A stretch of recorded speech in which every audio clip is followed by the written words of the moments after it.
The only thing we have to fear is the fear of missing out. FOMO, as it's called. Welcome to Path to Peace with Todd Perlmutter. I'm your host, Todd Perlmutter. Our world is a projection of our collective consciousness. The more peace we bring into our lives, the more peace we bring into this world.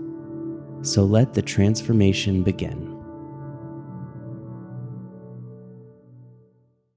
We hear a lot in the media about FOMO and how bad it is, and it's true.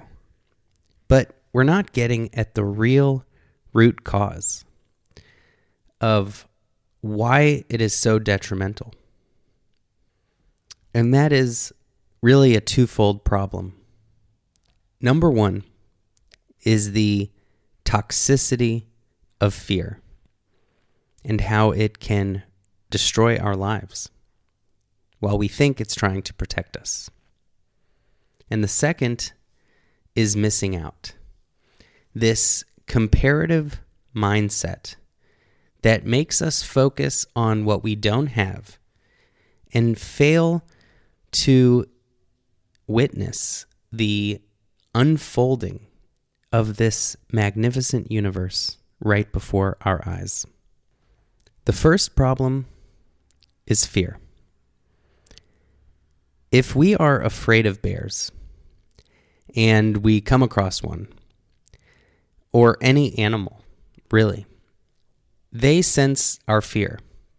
They sense a person who is panicking and who could do anything. And so they pick up on that fear and they become afraid. And then they could do anything. Attack, bite. But when we're calm, when we're confident, then they can relax.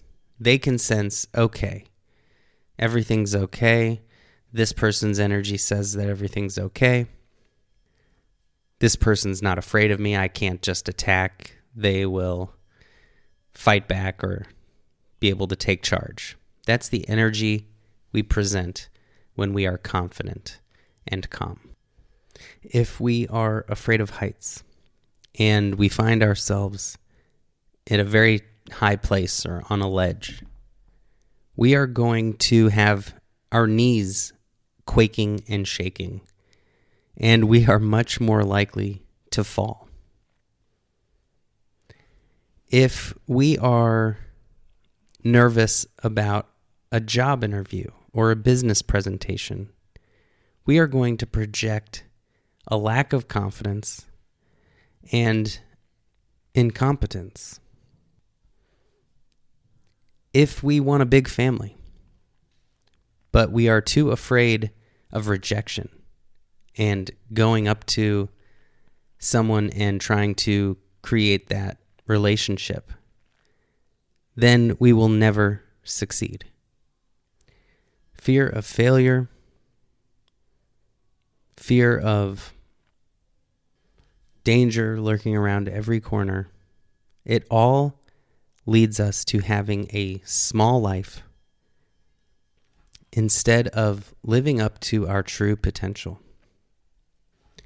And so we either have to make a habit of noticing fear and bravely facing it and overcoming it, or eventually we just become hermits, afraid of everything, worried all the time, worried for our loved ones who we try to force to live small lives also. But there is a place for fear. It is to tell us where our limitations are.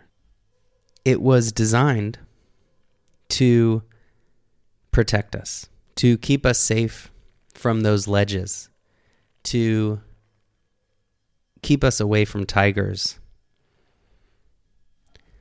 But in our modern society, where there aren't too many ledges and there aren't too many tigers, that fear has become in overdrive, and it is constant and ubiquitous. The news convinces us that there's danger everywhere. We often don't know our neighbors, and so we just live in a constant state of fear out of a desire for safety. But the truth is that accidents can happen at home, and we're no safer staying locked up than going out into the world and taking chances and living a large life, because there is no true safety. There is no true control that we can have. We are living in a society, a collective community, interconnected with everyone else.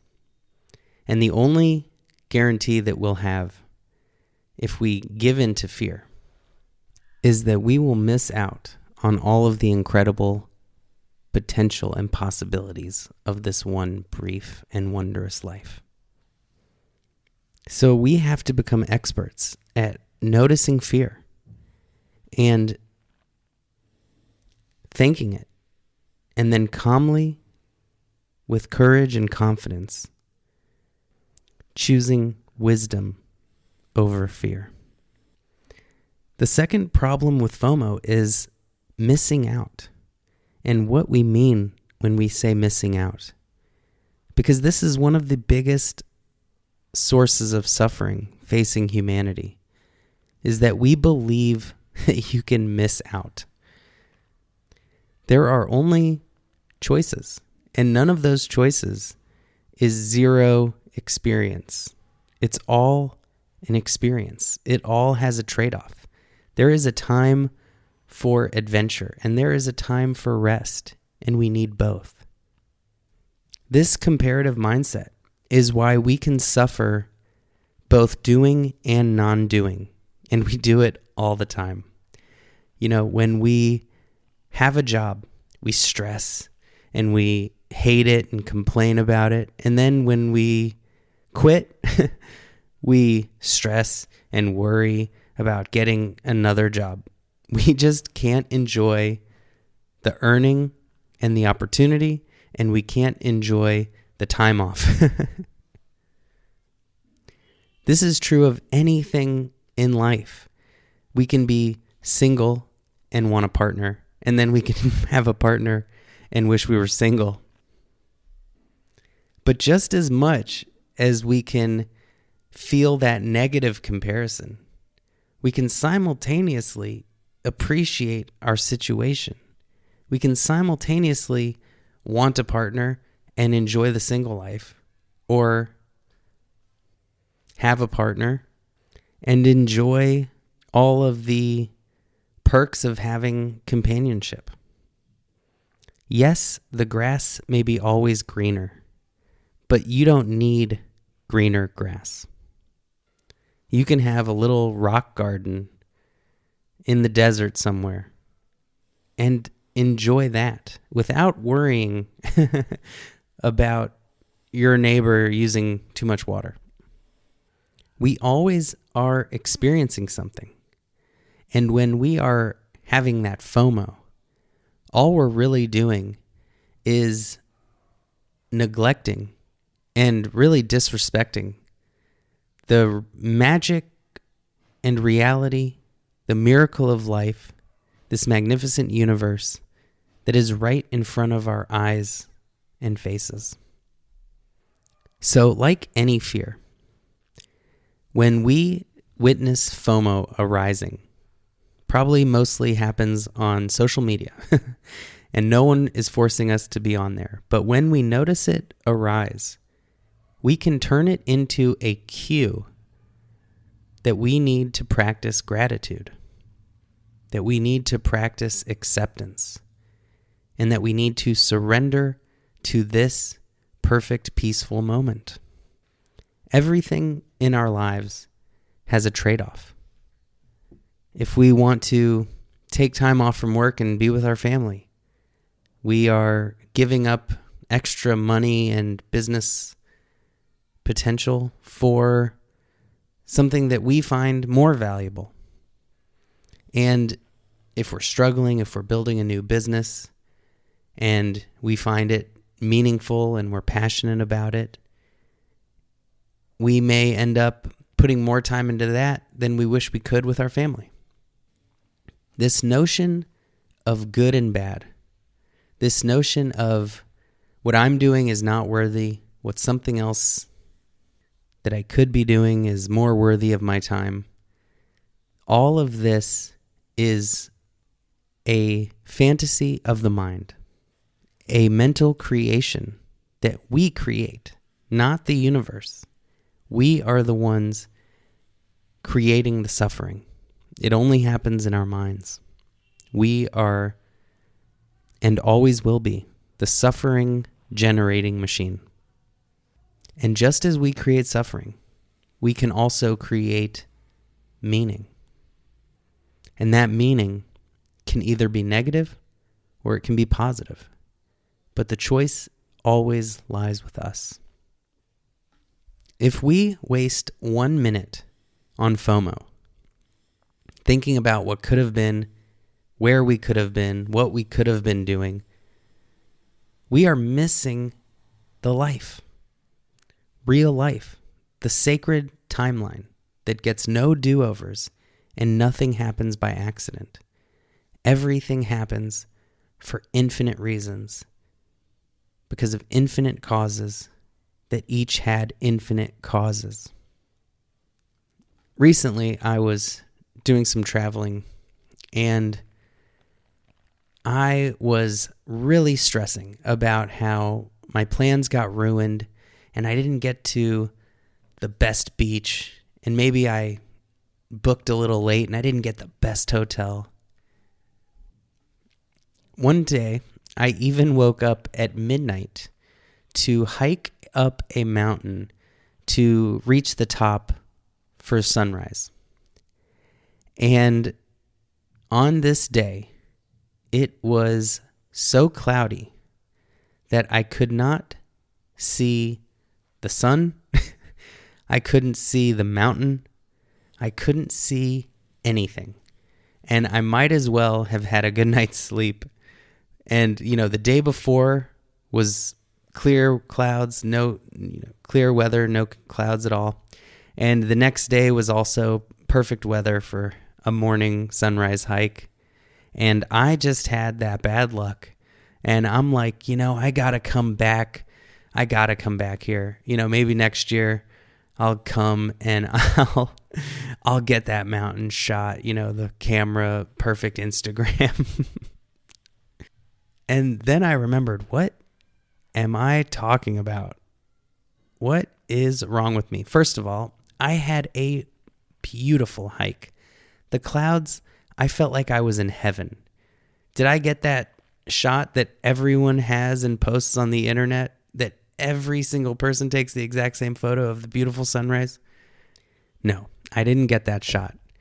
Instead, I got to feel like I was walking in heaven on the clouds.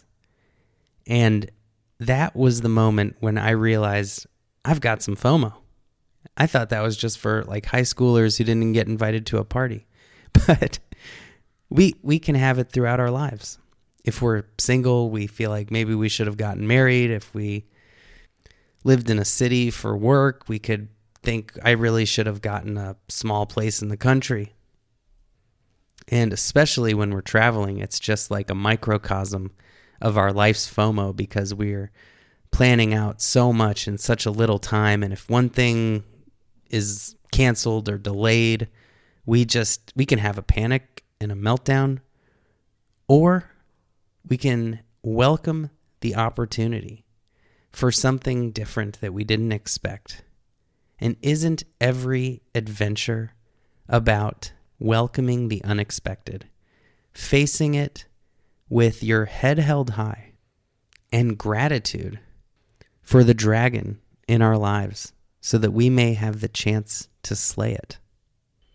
Every good story needs a dragon, and you never expect it, and you never want to face it.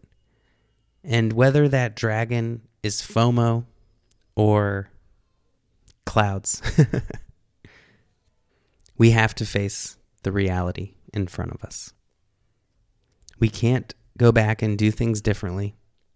We can't do everything all at once. But we can do one thing totally, fully, and completely at all times. And when we do that, there is no possibility of FOMO.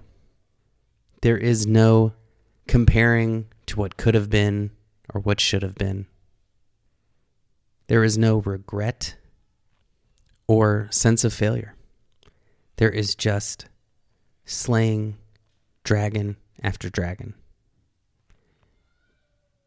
removing obstacle after obstacle, overcoming challenge after challenge.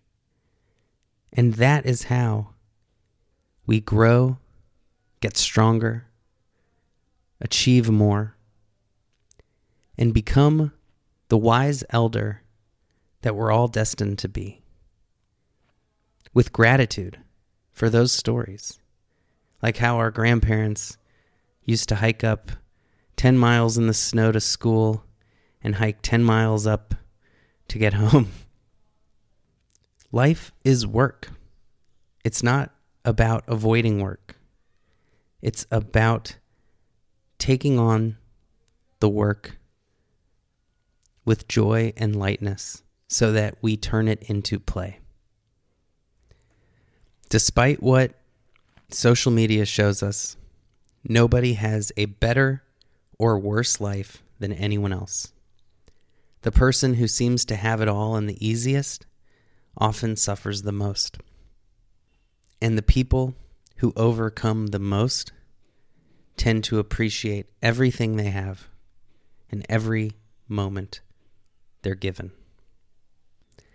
Your job is not to compare and compete with other people. That's their life to live. Your job is to live yours to the fullest, to appreciate the time you're given, so you don't look back, wondering where the time went and why you didn't enjoy the journey more. Enjoy the unpredictable, chaotic, adventurous journey and appreciate the much-deserved times of rest. We won't need anxiety medication, sleeping medication, or even caffeine if we can love all of those aspects of life. If we can enjoy expending the energy and enjoy restoring it. Appreciate when life is exciting and savor those times when it's quiet and peaceful. Who cares what color grass is? Play sports on it, lie in it, roll in it, relax in it, stare at the clouds on it. That's all that matters. And the easiest way to start loving your life exactly as it is to just give it your full and undivided attention. When you give this moment your everything, that is the act of love. Give it to the people you come across. Give that attention to every task you take on. And you will succeed. You will create deep and meaningful relationships. And you will love every aspect of your life. Boredom will disappear because boredom is resisting peace. And instead you will relish in the peaceful times. You will love the exciting times, rather than long for peaceful times and then resist the peaceful times when they come. And with this total love coming from total attention comes total gratitude. And there is no room to wonder about what could have been when you are overflowing with gratitude for what you have and what has been. So flip that FOMO on its head and change it to the courage of taking on, or kato, if you want to call it something. And live fearlessly, love ferociously. And if you can cherish every moment that this universe blesses you with a human experience, then it doesn't matter if you live 20 years or 1,000 years, because you lived fully. And that is why we're here. Thank you so much for listening. Thank you for all your support, to everyone who's donated and contributed to this podcast through Patreon, Buy Me a Coffee, YouTube, or eastwesticism.org. Your contributions keep this podcast going, keep it free, and keep this important message of peace and love reaching the people who need it. So thank you again for your support. Much love. You have been listening to Path to Peace with Todd Perlmutter. Being here and putting in this important and noble work is one of the greatest gifts you can give yourself and others. If you found this podcast even a little helpful, please make sure to leave a review so it can reach others who may be in need. And remember, the path to peace starts with a single step.